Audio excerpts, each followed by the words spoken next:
en Derecho Internacional, en Derecho Constitucional.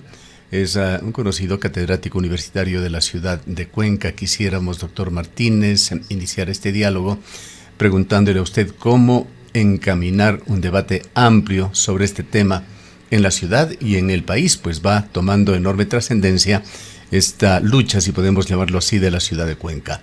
Por otra parte está el tema de cómo lograr que un gobierno con convencimiento previo de este proyecto se abra y participe en este debate con tantas facetas, entre las que se cuenta también lo legal, lo jurídico, lo científico, lo académico. Un cordial saludo, estimado Gustavo, y de igual manera a quienes nos siguen en este prestigioso medio. Yo creo que hay que tener en cuenta por lo menos algunas cuestiones. En primer lugar, creo que hemos llegado casi a un punto sin retorno respecto del respaldo de la resistencia que hace la ciudadanía en contra del proyecto.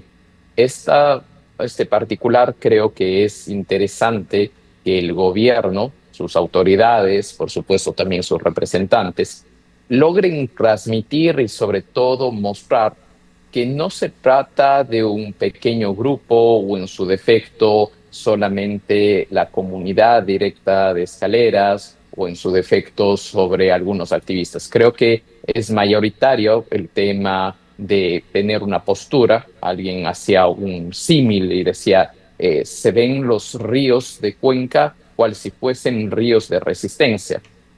Yo creo que no quisiera que se escale a temas de violencia y no se escale, por supuesto, a temas de resistencia a través de medidas de hecho. Para eso creo que es momento de tender puentes.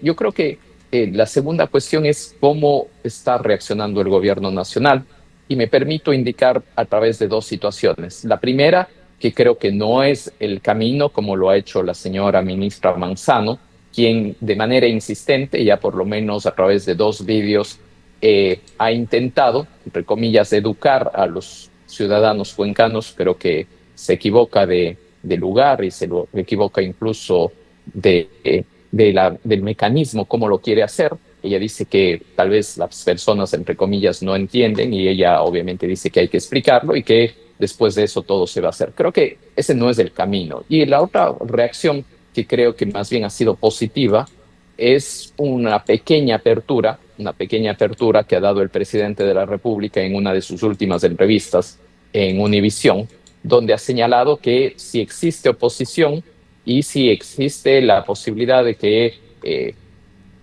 se dé contaminación, pasaría a suspender el proyecto.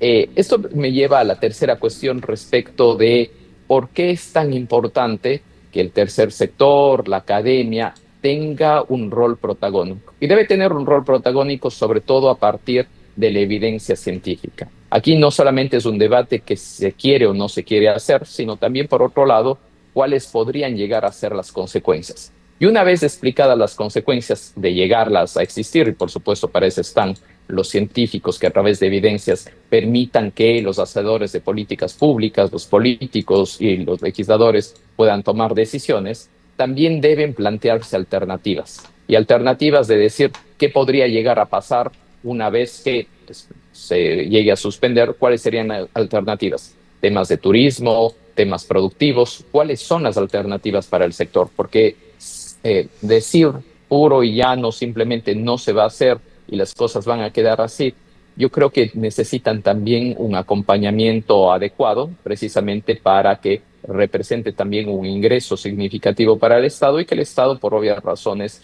termine cambiando de opción. Tender puentes, buscar diálogos, creo que es la opción previo al 16 de septiembre. Doctor Martínez, muy buenos días. Pues parecería que todo pasa por una voluntad política del gobierno nacional respecto de lo que estamos viviendo y sintiendo en este momento aquí en la ciudad de Cuenca, pero detrás de ello también hay toda una situación legal de actuaciones que se han dado en contextos irregulares, una consulta que ha sido calificada como fraudulenta, el incumplimiento de algunas exigencias, pero además además de ello hay una gran cantidad de informes que dan cuenta efectivamente de que es inviable un proyecto de esta naturaleza en una zona tan sensible y vulnerable como Quimsacocha, y a ello además hay que adicionar las consultas populares, la más reciente aquí en la ciudad de Cuenca, la consulta popular de Girón, en la que un porcentaje mayoritario de los cuencanos han dicho no a la minería. Entendemos que esto debería ser vinculante, entonces no pasaría únicamente por una voluntad de sentarse a conversar, sino de reflexionar efectivamente sobre todas estas circunstancias que nos atañen como ciudadanos, como cuencanos, como cuencanas, y que debe también implicar un interés profundo por parte del gobierno nacional. Un cordial saludo, estimada Rosana. Creo que efectivamente hay una serie de situaciones que se suman. Creo que me he referido a la política, me voy a referir a la jurídica, y en el ámbito jurídico a mí me mantiene una preocupación latente respecto de la famosa emisión de la licencia. Yo personalmente no he tenido la oportunidad de ver la licencia, se dice que está fechada con 23 de junio, no he tenido la oportunidad de verla, y digo no he tenido la oportunidad de verla porque me llamaría mucho la atención que una autoridad, a través de un acto administrativo, porque obviamente una licencia ambiental no es otra cosa que una aprobación que realiza en este caso la Autoridad Ambiental Nacional, donde da, entre comillas, un pulgar arriba, un visto bueno de decir, adelante, se ha cumplido la normativa ambiental, puede usted continuar con el proceso de explotación. Y digo que me llamaría la atención porque de por medio efectivamente existe una acción de protección que está verificándose su cumplimiento. Dicho sea de paso, para que nos comprendan, si una autoridad o un funcionario público hubiese emitido esa licencia ambiental previo al cumplimiento de esas medidas, tranquilamente se puede pedir la destitución de ese funcionario porque se estaría yendo expresamente en contra de una sentencia.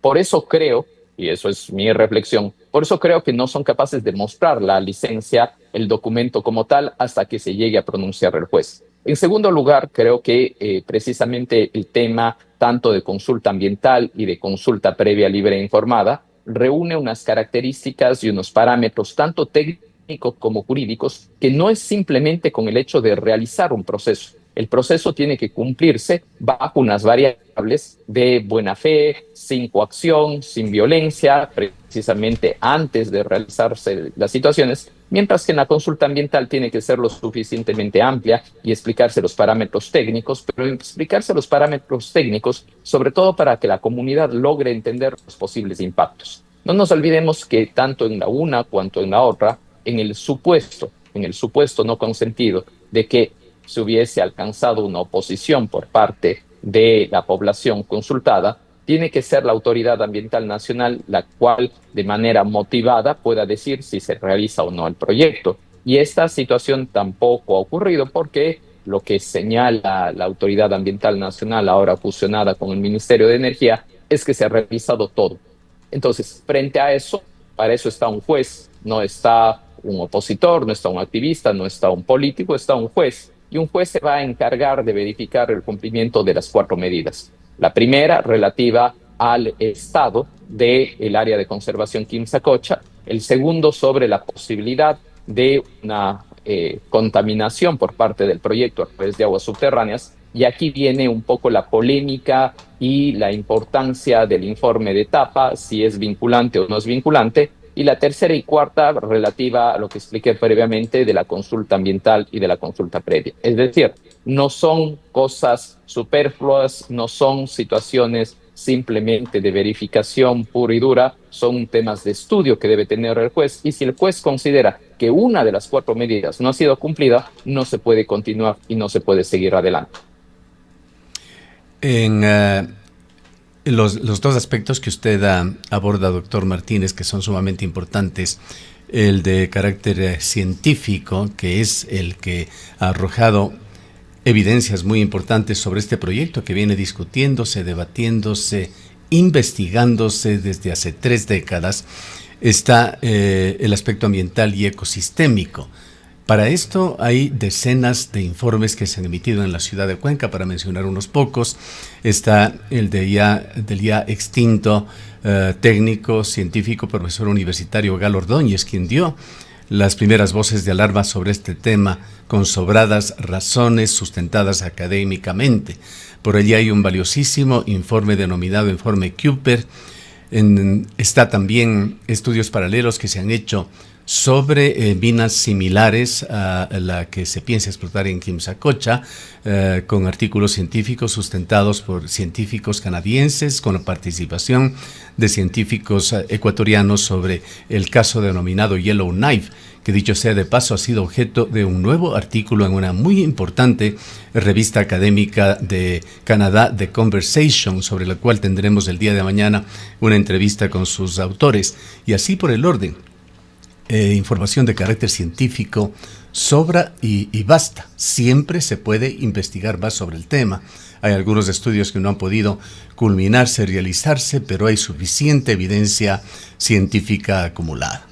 Y está el otro aspecto al cual usted se refiere, el aspecto jurídico y constitucional, y en esto usted es un experto. Le agradecemos a propósito por su libro que acaba de publicar, lo que se refiere a este tema que es fundamental en Ecuador, el Manual de Derecho de Aguas ecuatoriano, que acaba de publicarse y que se encuentra ya en circulación. Este tema es central, fundamental, neurálgico, y está por resolverse aquí en la Corte de Cuenca. Quisiéramos conjugar los dos aspectos, y en el jurídico constitucional también se encuentra ese proceso de democracia directa importantísimo que se llevó adelante tanto en Girón como en Cuenca con consultas populares, con resultados clarísimos sobre el tema. Gracias, estimado Gustavo. Creo que uno de los aspectos fundamentales de la evidencia científica es que se pueda extrapolar y que se pueda llevar dentro del proceso. ¿Cómo se debería llevar dentro del proceso? Se debería llevar dentro del proceso a través de la figura de los amicus curiae, es decir, amigos del juez, una figura en la cual ciudadanos, expertos, científicos pueden de manera detallada acudir y señalar por qué consideran o por qué creen que las 4 medidas han sido respetadas o no. Yo creo que este factor sería determinante precisamente con el propósito de que cuando el juez vaya a tomar una decisión de cada una de las medidas, tenga la posibilidad de motivar, no solamente jurídicamente, sino motivar también a través de los hechos y desde una perspectiva científica, si se cumplen o no las medidas, y en este caso de manera concreta respecto de la posibilidad o no de la contaminación. Esto no es un criterio subjetivo, esto debe ser un criterio objetivo, basado en la ciencia, y la posibilidad de que estos informes puedan incorporarse dentro del proceso serían fundamentales. Dicho sea de paso, ya han comparecido algunos colectivos, ¿sí? Yo he tenido oportunidad de revisar el proceso y dentro del expediente han habido ya algunos colectivos nacionales e internacionales que han acudido precisamente con este propósito. Y en segundo lugar, creo que sí es importante rescatar que el proceso, no nos olvidemos, viene del año 2022 y la consulta popular que se hizo en Cuenca respecto de la protección de los ríos fue previa. Digo esto de manera específica porque en su momento, cuando se debatió tanto en primera instancia como en segunda instancia, respecto al caso Quimsacocha, sí se alegó por parte de los accionantes la posibilidad de que se tome en cuenta el tema de la decisión de la consulta popular. Sin embargo, ni en primera ni en segunda instancia fue tomada en cuenta. Entonces, si nos referimos exclusivamente al proceso de Quimsacocha que se está siguiendo la verificación, ese argumento sí fue valorado en su momento, pero no fue tomado en cuenta por el juez. ¿Por qué no fue tomado en cuenta? Al parecer, el juez y después en apelación consideraron que el dictamen de la Corte Constitucional hacía referencia a los nuevos proyectos. Eso obviamente podríamos debatir de manera larga aquí y extendida respecto de cuáles son sus efectos, pero de manera concreta en este caso a nivel judicial no se valoró esa opción. Hay, por otra parte, el tema social. Hay todo un movimiento que se ha dado en la ciudad de Cuenca, que ha trascendido mucho más allá de ya tradicionales organizaciones como el Cabildo por el Agua y otras que han venido funcionando en la ciudad de Cuenca, así como los sectores campesinos organizados, sobre todo de la zona del Portete, Victoria del Portete, y las comunidades aledañas a este proyecto. ¿Qué importancia tiene también este aspecto de carácter político que de alguna manera, más allá de las consultas populares, permite también una apertura para, a través de la protesta social, que los pueblos, que los ciudadanos se expresen?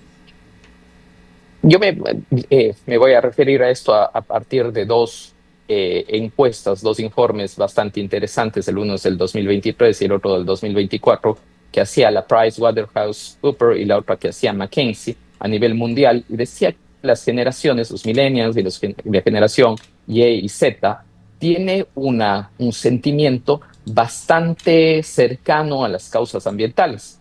Y esto se explica, entre otras cosas, porque dicen que más de 13 personas encuestadas, por lo menos 2 han sentido efectos relativos a daños ambientales que han cambiado su forma de vida, sequías, inundaciones y otras situaciones. Entonces, nos encontramos frente a, obviamente, unas nuevas generaciones que están preocupadas, tienen una preocupación bastante alta, más allá de un tema ideológico, por las causas ambientales. Y esto ha sido reflejado, si nos vemos rápidamente una pequeña revisión, ha sido reflejado, por ejemplo, en el caso Yasuní Teté, donde obviamente la mayor parte de la población votó a favor de la no explotación. Y también se han visto en su momento en causas políticas, donde determinados actores han tomado, por ejemplo, la defensa del agua como uno de sus bases de trabajo, y eso ha sido visto de buena manera por parte de la población, y no solamente en Cuenca, el Azuay, sino a nivel nacional.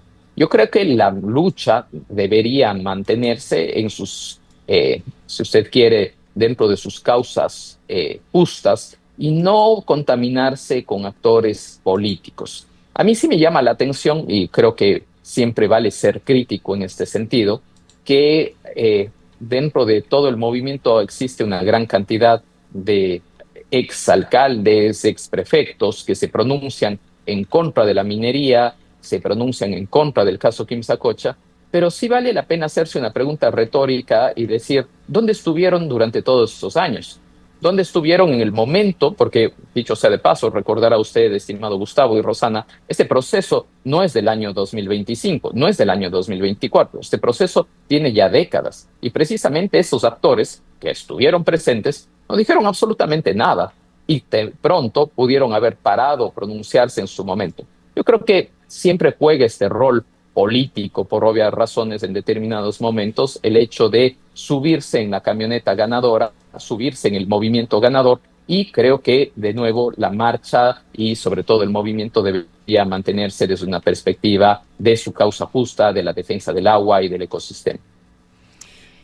Aquí quizás, Andrés, valdría la pena insistir además en el tema de la consulta popular. Usted ya ha hecho alguna referencia al respecto, pero nos preguntamos si es que Cuenca a la final ya decidió en una consulta popular. No ha sido la única, como decíamos hace un momento, está también la consulta de Girón. Ya no debería, creeríamos, ninguna otra, debería darse ya ninguna otra posibilidad, ni ninguna otra opción, ni ninguna otra posibilidad en discusión ni entrar a debate. Bueno, justamente a través de un mecanismo de democracia directa como es una consulta popular, la lógica que está por detrás es que las personas se logren pronunciar.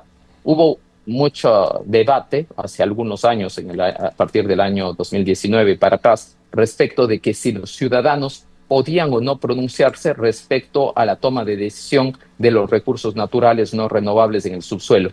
Había una postura por parte de las cámaras, de los ministerios, que decían que no, que al ser del Estado, los ciudadanos no podían pronunciarse. Sin embargo, la Corte Constitucional abrió la puerta en su momento, tanto con la consulta de Cuenca, después vino la consulta de Quito y después vino obviamente la consulta de Yasuní. Los ciudadanos sí podemos pronunciarnos, no lo digo yo, lo dice la Corte Constitucional en sus dictámenes. Sin embargo, la discusión detrás de esto, en el caso concreto de Cuenca, es que entre comillas, rige para lo venidero. Y como rige para lo venidero, serían solamente aquellos proyectos nuevos que se hubiesen presentado a partir del 2019. Ese es un poco el tema de discusión. Creo que no hay discusión en el hecho de que a través de un mecanismo de democracia directa las personas de Cuenca y por supuesto en su momento de Girón se hayan pronunciado en contra de la realización de esas actividades. Y más allá de los temas jurídicos, y Gustavo hace un momento me consultaba sobre la importancia de lo social,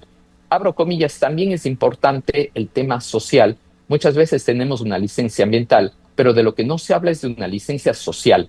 Y la licencia social no consta en ningún manual, la licencia social no consta en ninguna regulación, pero la licencia social es la posibilidad que tengo de que las personas crean en el proyecto, se empoderen y, entre comillas, siendo buenos vecinos respecto de la actividad que va a hacer mi vecino, yo le crea y sobre todo apoye la realización de la misma. Y eso creo que en el caso del AUSPRO es un tema que falta, salvo en situaciones específicas, por ejemplo, como en algunos proyectos de Zamora y Morona, donde parece que sí hay un consentimiento y que se proceda a la explotación.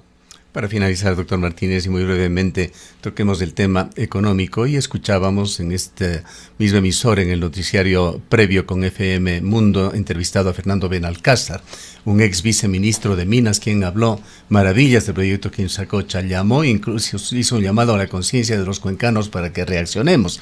Así lo dijo. Señaló, si no me equivoco, le escuché al aire y podría haberle entendido mal, pero habló de aproximadamente 6.000 millones de dólares que produciría el proyecto Quimsacocha. En la práctica, y aquí acudimos a un cuadro que lo publicó recientemente en Diario El Mercurio el exalcalde de Cuenca, Fernando Cordero, tomando datos del propio proyecto minero de Dundee Precious Metals. La venta total en 12 años de explotación de Quimsacocha es de 2.670 millones de dólares, de los cuales para Cuenca quedarían 52 millones, equivalentes a 4 millones de dólares anuales cada año por 12 años y otros 3 millones a ser repartidos a parroquias y cantones afectados por la minería.